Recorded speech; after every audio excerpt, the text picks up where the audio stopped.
Good evening students.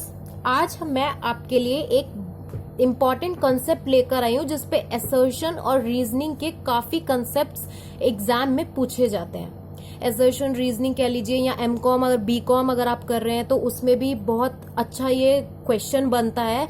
20 marks का तो बनता ही है एग्जाम में। ये है बजट। बजट क्या होता है? बजट एक कॉस्ट एस्टिमेशन का एक टूल है जिससे आप कॉस्ट को एस्टिमेट कर सकते हैं। देखो, ये किस पे प्रिपेयर किया जाता है? Future estimated production and sales to find out profit in a specified period. एक फैक्ट्री में जैसे 100 एम्प्लॉयज हैं तो अब मैनेजर ने ये मतलब एस्टिमेट बनाया है कि इतना हमें फ्यूचर में प्रोडक्शन करना है और इतनी हमारी सेल्स हो जाएंगी। ये अभी एक्चुअल में हुआ नहीं है, ये अभी सिर्फ अनुमान लगा रहे हैं, एस्टिमेट कर रहे हैं कि हाँ ऐसा होगा। होना नहीं होना ये बात पे बात करेंगे। सबसे पहली बात, फ्यूचर एस्टिमेट है प्रोडक्शन का, सेल्स का। किस लिए? ताकि प्रॉफिट फाइंड आउट हो सके। तो बजट एक क्वांटिटेटिव स्टेटमेंट है of a management plan and policies. ऐसा नहीं है कि मुझे मैनेजमेंट की स्पेलिंग नहीं आती, लेकिन मेरे को शॉर्ट फॉर्म देने की ज्यादा आदत है। मतलब जैसे MGT हम लिख देते हैं ना, ऐसा ना लिख के मैंने ऐसे लिख दिया है। लेकिन ऐसा नहीं है कभी आप सोचो कि इनको तो आता नहीं है कुछ, कहीं स्पेलिंग नहीं आती और ये आ गई है पढ़ाने, ऐसा नहीं है। मेरे को शॉर्ट फॉर्म यूज करने की ज्यादा आदत है।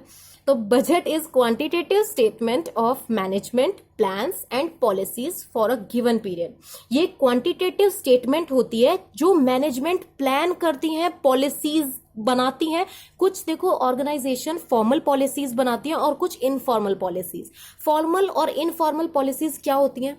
फॉर्मल पॉलिसीज वो होती हैं जिसमें स्ट्रक्चरल हायरार्की, किस एम्प्लॉय को किससे बात करनी है, किससे नहीं करनी, ये सारा, यहां तक कि सारा हिसाब वो रखते हैं। सारे रूल्स रेगुलेशंस बहुत ही स्ट्रिक्टली फॉलो होते हैं जो फॉर्मल पॉलिसीज होती हैं। इनफॉर्मल क्या होता है? जैसे आपने पढ़ा होगा कम्युनिकेशन में या फिर आप कह सकते हैं ग्रुप्स में कि ग्रेप वाइन ग्रुप्स भी बने होते हैं। ग्रेप वाइन कम्युनिकेशन वो क्या होता है? किसी से भी आपस में बात कर सकते हैं, इनफॉर्मल कम्युनिकेशन होता है।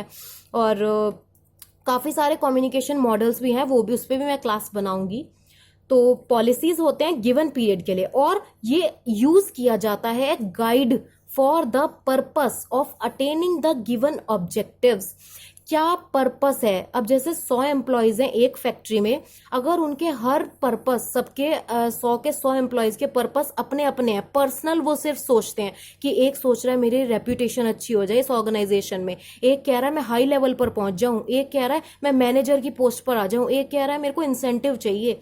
तो ये क्या होगा? इनके अपने अपने पर्सनल, अगर ये इसी में ही लगे रहे तो जो ऑर्गेनाइजेशन के प्रोडक्शन है, जो इंटीग्रेशन ऑफ गोल्स है, ये कैसे होगा?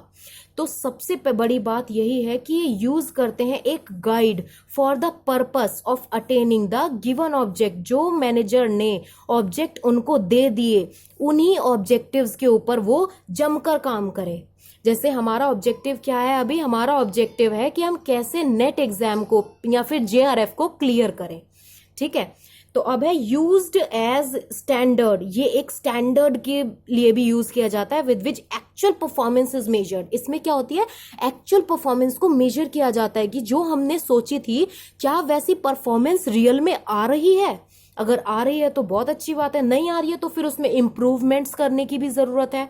बजटिंग में देखो, जैसे हमने पिछले साल प्रोडक्शन की और उसमें कॉस्ट बहुत ज्यादा आई, प्रॉफिट हमारे कम आए, तो उसमें इस बार मैनेजर क्या करेगा कि रॉ मटेरियल की कॉस्ट लाने की, हैंडलिंग कॉस्ट, ऑर्डरिंग कॉस्ट और कैरिंग कॉस्ट, ये हमारी बहुत कम से कम आए।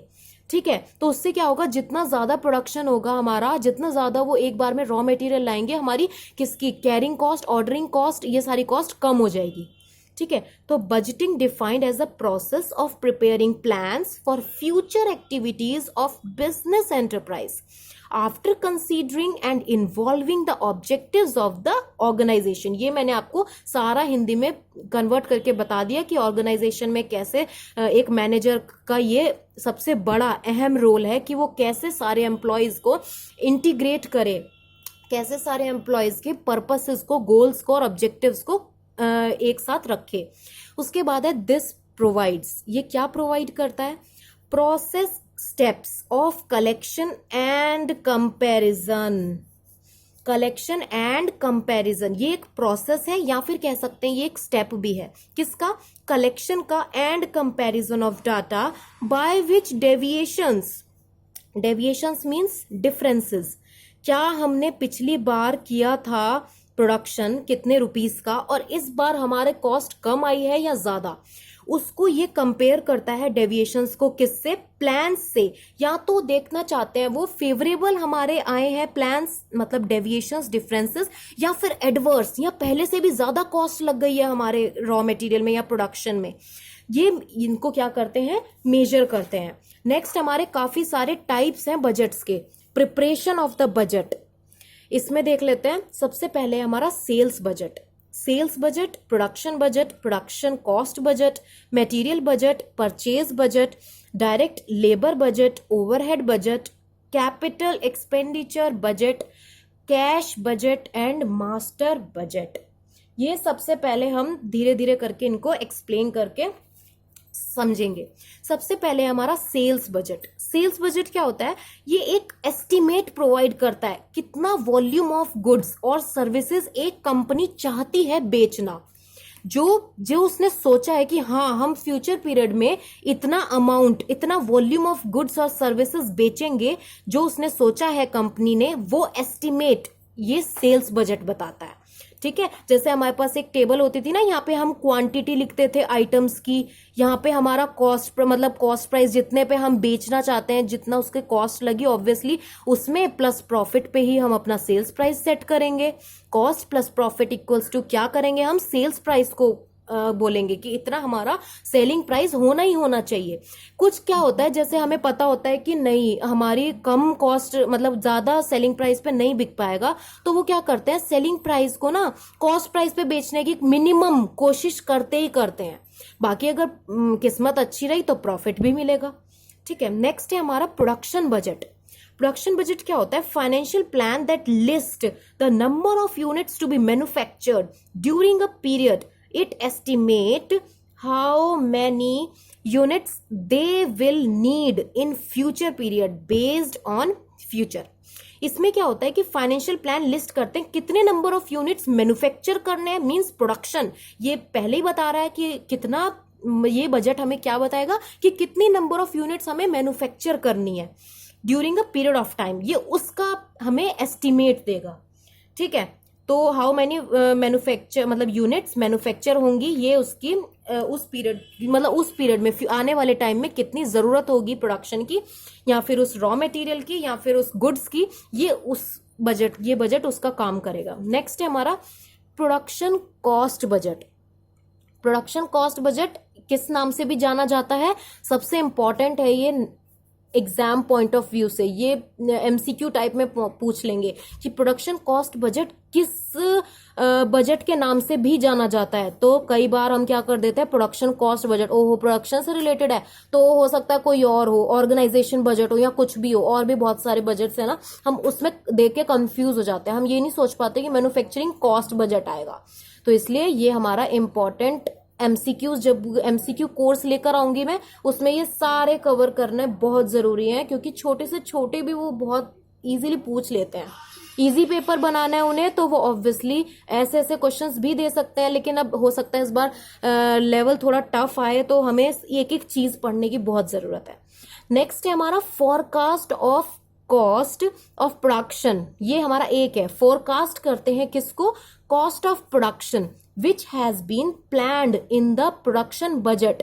जो प्लान कर रहे हैं हम प्रोडक्शन बजट में। अब देखो, प्रोडक्शन तो हमने कर लिया, प्रोडक्शन का बजट भी बना लिया। अब उस प्रोडक्शन की कितनी कॉस्ट है, कितनी कॉस्ट होएगी वो प्रोड्यूस करने में गुड्स, इसको क्या बोलेंगे हम? Production cost budget.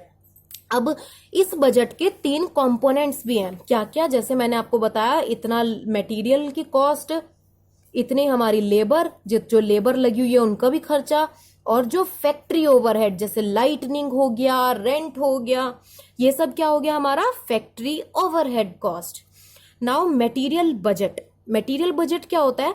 ये रेफर करता है उस प्रोसीजर को जो प्रिपेयर करता है मटेरियल या purchase budget in terms of quantity and money value of materials to be procured in a specified time period. देखो, मैंने इसका एग्जाम्पल, मतलब एक एग्जाम्पल के तौर पर आपको ये बनाकर भी दिखाया है टेबल, कि जैसे मंथ वाइज हमने लिख दिए, यूनिट्स लिख दी, स्टैंडर्ड कॉस्ट मतलब जो हमने सोचा है इस आइटम ए हम इस महीने में इस कॉस्ट पर बेचेंगे ही बेचेंगे, और तो हम इसको मल्टीप्लाई करेंगे तो ये हमारा क्या आया है, स्टैंडर्ड अमाउंट आया है। जो भी इसका टोटल करके आएगा ना, यहाँ पे क्या आएगा, स्टैंडर्ड अमाउंट आएगा हमारा।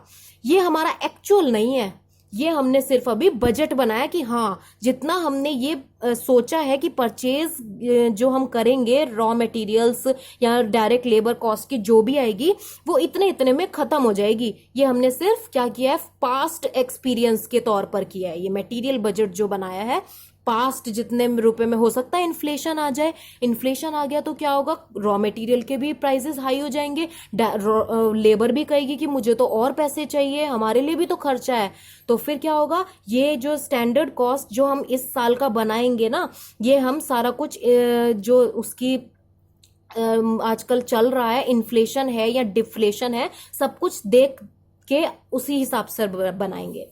अब है हमारा परचेज बजट, ये रेफर करता है कि कितना मटेरियल जरूरत है, कितने मटेरियल की जरूरत है परचेज करें ताकि to satisfy the production budget.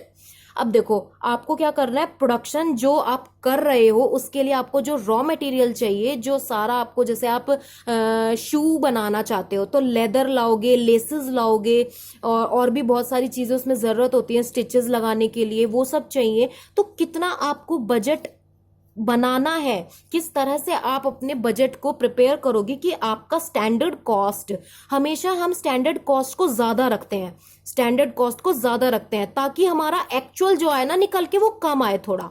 क्यों? क्योंकि हम ये देखना चाहते हैं कि हम क्या इस साल प्रोडक्शन करने के लायक भी हैं, हमारे पिछले जो प्रॉफिट्स हैं वो काफी हैं, जो हमारी कंपनी में रिजर्व्स हैं वो काफी हैं कि हम ये सब, मतलब प्रोडक्शन जो हम करना चाहते हैं वो कर लेंगे हम।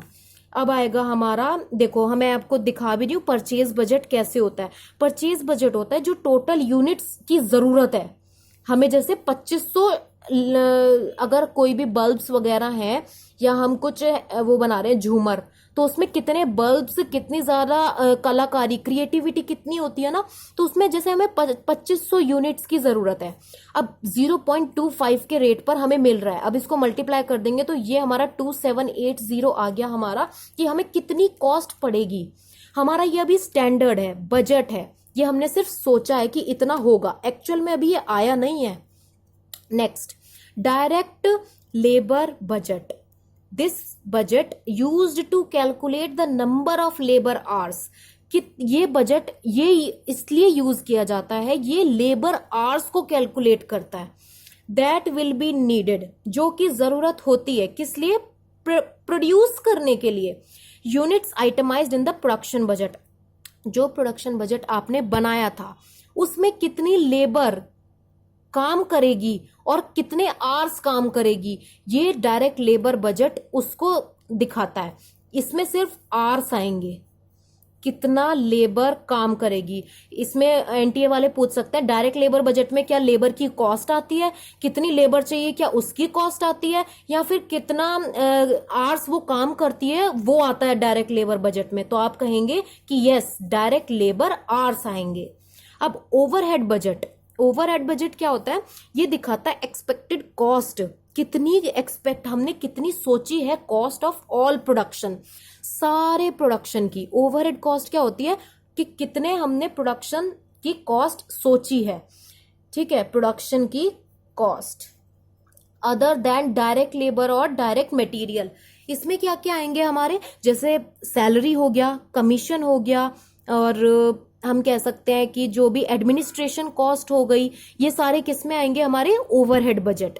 जब हम कॉस्ट शीट करेंगे ना, मैं आपको उसका फॉर्मेट, उसके सारे आइटम्स वन बाय वन सारे समझाऊंगी ताकि कोई भी दिक्कत ना आए। Next, budgeted variable overhead cost. Budgeted variable overhead cost का एक फॉर्मूला है हमारे पास जो कि है बजटेड वेरिएबल। मैंने वेरिएबल को बहुत ज्यादा हाईलाइट इसलिए किया है क्योंकि यहाँ पे वो फिक्स्ड भी दे सकते हैं, यहाँ पे वो कुछ और भी दे सकते हैं कंफ्यूज करने के लिए। तो बजटेड वेरिएबल ओवरहेड इनटू में बजटेड एक्टिविटी। तो बजटेड वेरिएबल ओवरहेड कॉस्ट क्या लिख रहे हैं, नाम से पता चल रहा है यहां भी वेरिएबल है तो यहां भी वेरिएबल आएगा। ठीक है, budgeted variable overhead rate into budgeted activity, कितनी एक्टिविटी होनी है जो हमने सोचा है उसकी कॉस्ट कितनी आएगी, ये आएगा बजटेड एक्टिविटी में। ओवरहेड रेट मतलब कितना वेरिएबल, वेरिएबल होता है हमेशा चेंज होने वाला, ये कभी भी स्थिर नहीं रह सकता। जैसे डायरेक्ट मटेरियल की कॉस्ट कभी भी एक नहीं हो सकती, जैसे एक की होगी 0.25, अगले साल हो जाएगी 0.34, हो सकता है अगले साल हो जाए 0.30। तो ऐसे ये चेंज होते रहते हैं। ऐसे ही लेबर कॉस्ट भी अब चेंज हो जाएगी। अब देखो जैसे इतनी बड़ी बीमारी आई है हमारे कंट्री में, तो अब जब डायरेक्ट लेबर आएगी ना, आपको पता है सारे लेबर कितने ज्यादा परेशान होके वो जा चुके हैं अपने घर, तो वो पहले जिस रेट पर काम करते थे वो हमेशा अब उससे ज्यादा ही रेट एक्सपेक्ट करेंगे कि उनको इतनी वो है, महामारी भी है और लॉकडाउन भी था, तो हमें भी तो अपना खर्चा चलाना है। तो आप इन्फ्लेशन लगा के, मतलब इन्फ्लेशन बढ़ जाएगा लेबर के लिए, उनको पैसे ज्यादा देने पड़ेंगे ताकि वो अपना खर्चा भी और अपने फैमिली का भी खर्चा निकाल सके। अब नेक्स्ट है 3 टाइप्स ऑफ ओवरहेड बजट। क्या टाइप है ओवरहेड बजट के? Manufacturing overhead budget, administration overhead budget and selling and distribution overhead budget. Manufacturing में जो जितना हमें मैन्युफैक्चर करना है, एडमिनिस्ट्रेशन में सैलरी वगैरह, कमीशन, एडवर्टीजमेंट का खर्चा, ये सब आएगा। सेलिंग एंड डिस्ट्रीब्यूशन में पर्सनल सेलिंग कर रहे हैं हम, या फिर हम सेल्स प्रमोशन कर रहे हैं, या पब्लिक रिलेशंस कर रहे हैं, जो भी आप यूज कर रहे हैं ना वो मेथड्स, जैसे आपने उसमें पढ़ा होगा मार्केटिंग में, हम मार्केटिंग में कैसे करते हैं, या तो एडवर्टीजमेंट के थ्रू, या तो पर्सनल सेलिंग के थ्रू, या फिर सेल्स प्रमोशन के थ्रू। तो कौन सा मेथड ऑफ यूज कर रहे हैं, ये हमारा आएगा सेलिंग एंड एडमिनिस्ट्रेटिव बजट में। आज का ये सेशन आई होप आपको पसंद आया होगा। अगर आया है तो please subscribe and like my channel learn with Masti. Thank you.